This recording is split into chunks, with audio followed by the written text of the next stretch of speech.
सकता है। मतलब साफ है कि इजराइल से जंग का ईरान को आर्थिक तौर पर बड़ा नुकसान उठाना पड़ सकता है। देखिए रिपोर्ट। इस हमले से कुछ घंटे पहले दक्षिणी लेबनान में इजरायली टैंकों ने यूएन की एक इमारत पर अटैक किया। इस हमले में यूएन पीस कीपिंग फोर्स यानी यूनिफिल के 2 सदस्य घायल हो गए। ये दोनों इंडोनेशिया के नागरिक हैं। यूनिफिल शांति रक्षक मिशन 1978 में बना था। ये इस इलाके में पड़ोसी देशों के बीच दुश्मनी रोकने और दक्षिणी लेबनान के लोगों को मानवीय सहायता पहुंचाने के लिए गठित किया गया था। लेबनान में इस वक्त यूनिफिल के 10,000 शांति रक्षक सैनिक हैं। इनमें 50 देशों का योगदान है। इसके अलावा इसके 800 सिविलियन स्टाफ हैं। यूनिफिल दक्षिण लेबनान में 2 कथित ब्लू लाइन के बीच काम कर रही है।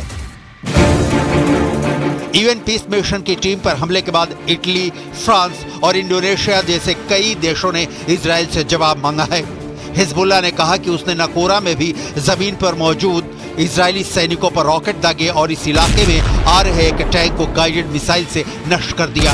इससे पहले लेबनान के स्वास्थ्य मंत्रालय ने कहा था कि पूर्वी लेबनान के करके गांव पर इजरायली हमले में 4 लोग मारे गए और 17 लोग घायल हो गए।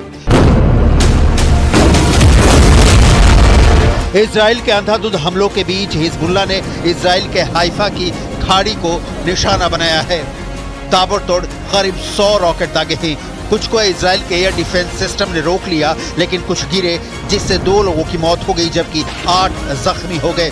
किरियत शमोना में 20 रॉकेट गिरे। मौत भी यही हुई है। ऐसा लग रहा है कि इजराइल की सबसे कमजोर नस साबित हो रहा है हाइफा का इलाका। हिजबुल्लाह, हूथी, ईरान सबके निशाने पर हाइफा ही है। यरूशलेम और तेल अवीव के बाद इजराइल का तीसरा सबसे बड़ा शहर है हाइफा। 2022 के मुताबिक यहाँ करीब 3 लाख लोग रहते हैं। यहाँ पर सबसे ज्यादा बहाई समुदाय के लोग रहते हैं। माउंट कार्मेल के पठारी ढलानों पर बसे इस शहर का इतिहास 3000 साल पुराना है।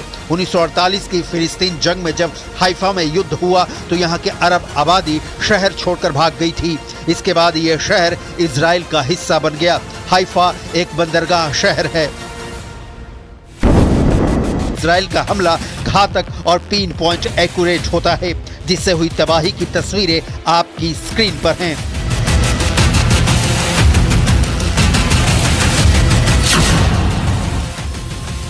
अब सवाल है कि इजरायली हमलों के बीच मध्य पूर्व में युद्ध छिड़ने का खतरा कितना बड़ा है। असल में रूस के राष्ट्रपति व्लादिमीर पुतिन इस वक्त तुर्कमेनिस्तान में हैं। कहने के लिए तो पुतिन 18वीं सदी के कवि की 300वीं जयंती के कार्यक्रम में शामिल होने आए हैं, लेकिन इस बीच रूस के राष्ट्रपति ईरान के राष्ट्रपति मसूद पेजेश्कियन से भी मिल रहे हैं। 2022 में रूस के यूक्रेन पर आक्रमण के बाद उसके ईरान के साथ संबंध गहरे हुए हैं। ईरान ने यूक्रेन के खिलाफ युद्ध में लगातार रूस की मदद की है। 2022 के अंत में ईरान ने सैकड़ों ड्रोन रूस भेजे। साथ ही ड्रोन चलाने की ट्रेनिंग के लिए रूसी सेना को ट्रेनिंग भी दी, जिससे रूस की यूक्रेन के मोर्चे पर बहुत मदद हुई। लेबनान के खिलाफ इजराइल के हमलों के बीच नेतन्याहू की नज़र ईरान से बदले पर है और ईरान टारगेट बनता है तो जाहिर है पलटवार करेगा और फिर तीसरे विश्व युद्ध के प्रारंभ से इनकार नहीं किया जा सकता, क्योंकि रूस, अमेरिका, चीन सबके लिए ये बदले का वक्त होगा।